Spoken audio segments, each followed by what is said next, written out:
ევროკავშირი და ამერიკა ახალ სავაჭრო პირობებზე ბაჟის გაუქმების საკითხთან დაკავშირებით ვერ შეთანხმდნენ, თუმცა მოლაპარაკებებში პროგრესს მიაღწიეს. მხარეები ხელშეკრულების საბოლოო ვერსიაზე მუშაობენ, თუმცა დამცავი მექანიზმების შესახებ არსებული უთანხმოებების სწრაფი შეთანხმების შანსებს ამცირებს. მომლაპარაკებლები მორიგი რაუნდისთვის 19 მაისს შეიკრიბებიან. შეგახსენებთ, გასულ კვირას ტრამპმა განაცხადა, რომ ევროკავშირის მანქანებსა და სატვირთოებზე ტარიფებს ამჟამინდელი 15%-დან 25%-მდე გაზრდის, რადგან ევროკავშირი არასრულებს გასული წლის ივლისში შოტლანდიაში დადებული შეთანხმების პირობებს. ბევრ ევროპულ ქვეყანას სამსაფრთხის არიდება სურს და მხარს კანონმდებლობის სწრაფ იმპლემენტაციას უჭერს, რათა არსებული სავაჭრო შეთანხმების შესაბამისად გაუქმდეს საიმპორტო ბაჟი ამერიკის ინდუსტრიულ საქონელზე და მიენიჭოს პრივილეგირებული წვდომა ამერიკის სოფლის მეურნეობისა და ზღვის პროდუქტებს.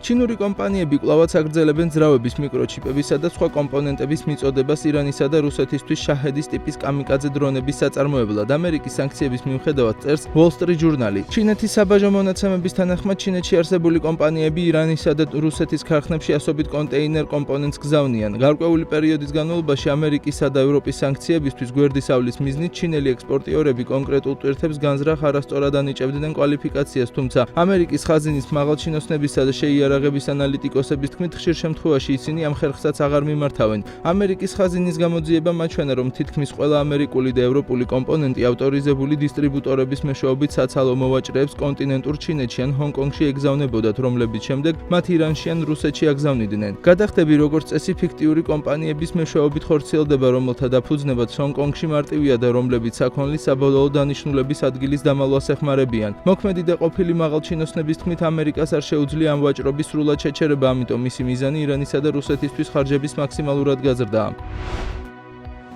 ახლო აღმოსავლეთში მიმდინარე კონფლიქტის გამო საავიაციო საწვავის ფასი მკვეთრად გაიზარდა, რამაც გლობალურ ბაზარზე ფრენების რაოდენობის დრამატული შემცირება გამოიწვია. მხოლოდ მაისის თვეში ავიაკომპანიებმა 13,000 რეისი გააუქმეს, რის შედეგადაც ბაზარს 2 მილიონი სამგზავრო ადგილი დააკლდა. საწვავის გამო ფრენების ყველაზე დიდი კლება სტამბოლისა და მიუნხენის აეროპორტებში დაფიქსირდა. საავიაციო საწვავის ღირებულება ომის დაწყების შემდეგ გაორმაგდა. თუ თებერვლის ბოლოს 1 ტონა ნავთობპროდუქტი $831 ღირდა, აპრილის დასაწყისში ფასმა $1818 მიაღწია. შექმნილი ვითარების გამო Air France-მა, KLM-მა, Air Canada-მ, Delta-მ და SAS-მა ზაფხულისგან რიგი უკვე შეამცირეს. გერმანულმა ჯგუფმა Lufthansa-მ კი განაცხადა, რომ ოქტომბრის ბოლომდე საერთო ჯამში 20,000 რეისს გააუქმებს. ენერგეტიკის საერთაშორისო სააგენტოს ხელმძღვანელმა აპრილის შუა რიცხვებში ევროპული ქვეყნები მოსალოდნელი დეფიციტის შესახებაც გააფრთხილა. მისი შეფასებით, ევროპას საავიაციო საწვავის მხოლოდ 6 კვირის მარაგი აქვს დარჩენილი. ამერიკულმა ეფმა აქციონერებთან დავა მორიგებით დაასრულა და კომპენსაციის სახით $250 მილიონი გადახდას დათანხმდა. სასამართლო დავას სირისხმოვანი ასისტენტებისთვის AI ფუნქციების დაგვიანებას უკავშირდება. შეთანხმება, რომელიც კალიფორნიის ფედერალურმა სასამართლომ უნდა დაამტკიცოს, არ გულისხმობს კომპანიის მიერ დანაშაულის აღიარებას. Apple-ში განმარტავენ, რომ საკითხის მოგვარება სამომავლო ინოვაციებზე კონცენტრირების მიზნით გადაწყდა. დავის საფუძველი 2024 წელს დაწყებული სარეკლამო კამპანია გახდა, როდესაც ტექნოლოგიურმა გიგანტმა Apple Intelligence-ის ფარგლებში სირის მასშტაბური განახლება დაანონსა. კომპანია მომხმარებლებს პირდებოდა, რომ ახალი ფუნქციები იმავე წლის შემოდგომაზე iPhone-ის ახალ მოდელებთან ერთად იქნებოდა ხელმისაწვდომი, თუმცა სმარტფონების გაყიდვაში ჩაშვების ასაღნიშნული შესაძლებლობები სისტემაში არ აღმოჩნდა, რამაც აქციონერთა უკმაყოფილება და ფინანსური ზიანი გამოიწვია.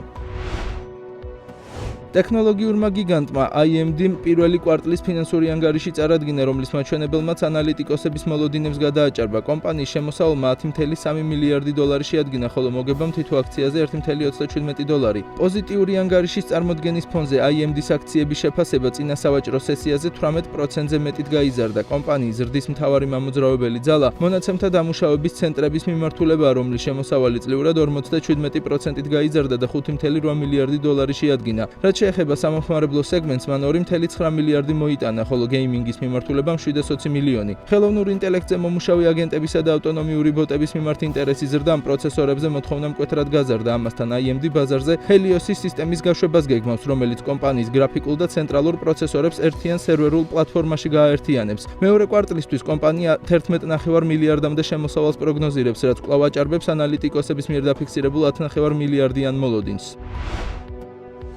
სამხრეთკორეული ტექნოლოგიური გიგანტის Samsung-ის საბაზრო შეფასება მოთხშაბათ ტრილიონიან ნიშნულს გადააჭარბა. ამ მაჩვენებლით ის აზიაში რიგით მეორე კომპანია გახდა, რომელმაც აღნიშნულ ისტორიულ ზღვარს მიაღწია. ამ დრომდე მსგავსი შედეგის დაფიქსირება მხოლოდ ტაივანურმა TSMC-მ შეძლო. სეულის საფონდო ბირჟაზე ვაჭრობის დაწყებისას კომპანიის კაპიტალიზაციამ 1.03 ტრილიონი დოლარი შეადგინა. როგორც ირკვევა აქციების ფასის მკვეთრი ზრდა, ამერიკის შეერთებულ შტატებში ხელოვნური ინტელექტზე მომუშავე კომპანიების ფასიანი ქაღალდების ღირებულების მატებამ განაპირობა. არსებული ინფორმაციით ინვესტორების განწყობაზე ინტელისა და სხვა ტექნოლოგიური გიგანტების ძლიერმა კვარტალურმა ანგარიშებმა იმოქმედა. პარალელურად პოზიტიური მოლოდინები ამერიკასა და ირანს შორის საბრძოლო მოქმედებების შეჩერებამაც გააძლიერა. ამავე ფაქტორმა განაპირობა ის, რომ გასული სავაჭრო სესია S&P 500-ისა და NASDAQ-ის ინდექსებისთვის რეკორდული მაჩვენებლების მიღწევით დაიხურა. საფონდო ბაზარზე დაფიქსირებული ტენდენცია შეეხო Samsung-საც, რომლის აქციების ფასიც 12%-ით გაიზარდა.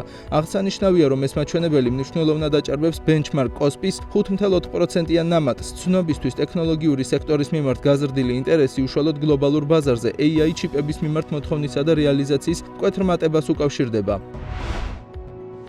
პოლონურმა სადაზღვეო ჯგუფამ PSUCA-მ ამერიკულ კორპორაცია MetLife Global Holding კომპანიისთან ხელშეკრულება გააფორმა და მისი უკრაინული დანაყოფის MetLife Ukraine-ის აქციების 100%-იანი წილი შეიძინა. ცნობისთვის აღნიშნული კომპანია ქვეყნის სიცოცხლის დაზღვევის ბაზრის დაახლოებით 50%-ს აკონტროლებს. როგორც ირკვევა, გარიგება მიზნად ცენტრალურ და აღმოსავლეთ ევროპაში პოლონური ჯგუფის პოზიციების გაძლიერებასა და ბიზნესის გაფართოებას ისახავს. PSU-ს მიერ შეძენილი კომპანია 900,000-ზე მეტ კლიენტს ემსახურება და მომხმარებლებს როგორც ინდივიდუალურ, ისე ჯგუფურ სადაზღვეო და სამედიცინო პროგრამებს თავაზობს. პოლონური ჯგუფის წარმომადგენელთა განცხადებით ეს ნაბიჯი რეგიონული ბიზნესის განვითარების გრძელვადიანი სტრატეგიის ნაწილია.